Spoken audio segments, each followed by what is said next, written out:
ഓഹരി വിപണിയിൽ വലിയൊരു മാറ്റത്തിന് വഴി തുറക്കുന്ന പുതിയൊരു നിർദ്ദേശവുമായി സെബി എത്തിയിരിക്കുകയാണ്. നിങ്ങൾ സ്റ്റോക്ക് മാർക്കറ്റിലോ മ്യൂച്വൽ ഫണ്ടുകളിലോ വലിയ തുക നിക്ഷേപിക്കുന്ന ആളാണോ എങ്കിൽ നിങ്ങൾക്ക് ഏറെ സന്തോഷം നൽകുന്ന വാർത്തയാണിത്. നിക്ഷേപകർക്ക് നൽകുന്ന അക്രഡിറ്റഡ് ഇൻവെസ്റ്റർ പദവി ലഭിക്കുന്നതിനുള്ള യോഗ്യതാ മാനദണ്ഡങ്ങളിൽ വൻ ഇളവുകൾ വരുത്താനാണ് സെബി ഇപ്പോൾ ആലോചിക്കുന്നത് എന്നാണ് റിപ്പോർട്ടുകൾ സൂചിപ്പിക്കുന്നത്. ഇതുവരെ 7.5 കോടി രൂപയുടെ നെറ്റ്വർത്ത് ആവശ്യമായിരുന്ന സ്ഥാനത്ത് ഇനി നിങ്ങളുടെ പക്കൽ 5 കോടി രൂപയുടെ സെക്യൂരിറ്റി മാർക്കറ്റ് അസറ്റുകൾ ഉണ്ടെങ്കിൽ മാത്രം മതിയെന്നാണ് റിപ്പോർട്ടുകളിൽ പറയുന്നത്.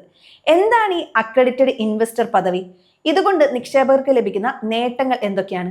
സെബിയുടെ പുതിയ പ്രപ്പോസൽ, ഇക്കാര്യങ്ങളെല്ലാം ഈ വീഡിയോയിലൂടെ നമുക്ക് നോക്കാം.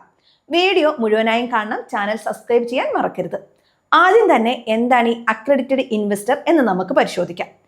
സാധാരണ ചെറുകിട നിക്ഷേപകരിൽ നിന്ന് വ്യത്യസ്തമായി സാമ്പത്തിക രംഗത്തെക്കുറിച്ച് കൃത്യമായി ധാരണയും വലിയ റിസ്ക് എടുക്കാൻ ശേഷിയുമുള്ള വൻകിട നിക്ഷേപകരെയാണ് സെബി അക്രഡിറ്റഡ് ഇൻവെസ്റ്റർ അഥവാ എ എന്ന് വിശേഷിപ്പിക്കുന്നത്. ഇത്തരം നിക്ഷേപകർക്ക് മാർക്കറ്റിൽ ചില പ്രത്യേക ആനുകൂല്യങ്ങൾ ലഭിക്കുകയും ചെയ്യും.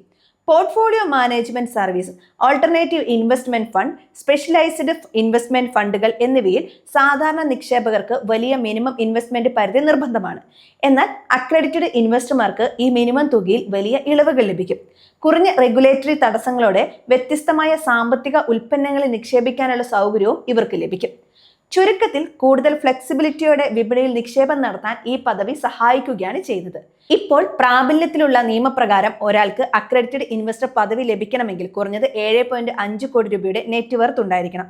ഇതിൽ കുറഞ്ഞത് 3.75 കോടി രൂപ ഫിക്സഡ് ഡെപ്പോസിറ്റുകൾ, ബാങ്ക് ബാലൻസ്, സെക്യൂരിറ്റി മാർക്കറ്റ് അസറ്റുകൾ തുടങ്ങിയ സാമ്പത്തിക ആസ്തികളായിരിക്കണം. എന്നാൽ സെബിയുടെ പുതിയ കൺസൾട്ടേഷൻ പേപ്പറിലെ നിർദ്ദേശം എന്താണെന്നും നമ്മൾ അറിഞ്ഞിരിക്കണം. ഇനി മുതൽ മൊത്തം നെറ്റ് വർത്ത് നോക്കേണ്ടതില്ല. പകരം വ്യക്തിഗത നിക്ഷേപകരുടെ പക്കൽ 5 കോടി രൂപയിൽ കൂടുതൽ സെക്യൂരിറ്റി മാർക്കറ്റ് ആസ്തികൾ ഉണ്ടെങ്കിൽ അവരെ അക്രഡിറ്റഡ് ഇൻവെസ്റ്ററായി പ്രഖ്യാപിക്കാം. കമ്പനികൾക്ക് ഈ പരിധി 20 കോടി രൂപയുടെ സെക്യൂരിറ്റി മാർക്കറ്റ് ആസ്തികളാണ്. ഇവിടെ എന്തൊക്കെയാണ് സെക്യൂരിറ്റി മാർക്കറ്റ് ആസ്തികൾ ഉൾപ്പെടുന്നതെന്ന് വലിയൊരു ചോദ്യം വരും.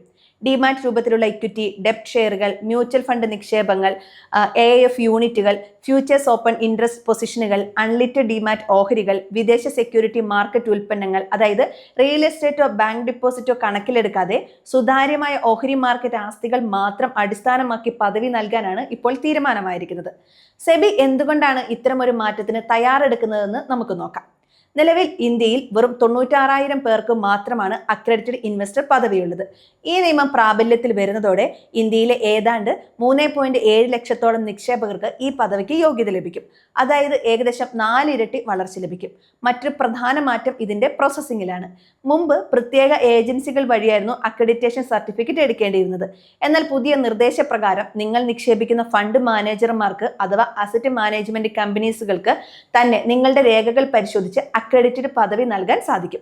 ഒരിക്കൽ ഈ പദവി ലഭിച്ചാൽ 3 വർഷത്തേക്ക് ഇതിന് സാധ്യത ഉണ്ടായിരിക്കും.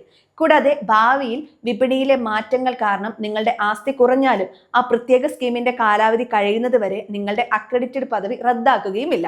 ഇതിനു പുറമെ NRIകൾ, FPIകൾ, LLPകൾ, കമ്പനി എന്നിവർക്കും ഈ സൗകര്യം കൂടുതൽ ലളിതമാക്കാൻ സെബി നിർദ്ദേശിക്കുന്നുണ്ട്. ഇതൊരു കരട് നിർദ്ദേശം മാത്രമാണ്. ഈ വിഷയം സംബന്ധിച്ച് പൊതുജനങ്ങൾക്ക്, അതായത് നിക്ഷേപകർക്കും വിദഗ്ധർക്കും തങ്ങളുടെ അഭിപ്രായങ്ങളും നിർദ്ദേശങ്ങളും പങ്കുവയ്ക്കാൻ 2026 സെപ്റ്റംബർ 3 വരെ സമയവും അനുവദിച്ചിട്ടുണ്ട്. നിക്ഷേപകർക്ക് കൂടുതൽ സ്വാതന്ത്ര്യം നൽകാനും ഇന്ത്യൻ സാമ്പത്തിക വിപണിയിലേക്ക് കൂടുതൽ തുക എത്തിക്കാനും ഈ പരിഷ്കാരം സഹായിക്കുമെന്നാണ് വിദഗ്ധർ കരുതുന്നത്. ഈ പുതിയ മാറ്റത്തെക്കുറിച്ച് നിങ്ങളുടെ അഭിപ്രായം എന്താണ്?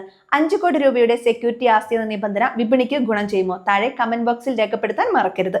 ഈ വീഡിയോ അറിവ് പങ്കുവയ്ക്കുന്നതിന് വേണ്ടി മാത്രമുള്ളതാണ്. ഇതൊരു സാമ്പത്തിക ഉപദേശമല്ല. ഏതെങ്കിലും സാമ്പത്തിക തീരുമാനങ്ങൾ എടുക്കുന്നതിന് മുമ്പ് ഒരു സെബി രജിസ്ട്രേഡ് ഉദ്യോഗസ്ഥരോട് സംസാരിക്കുക.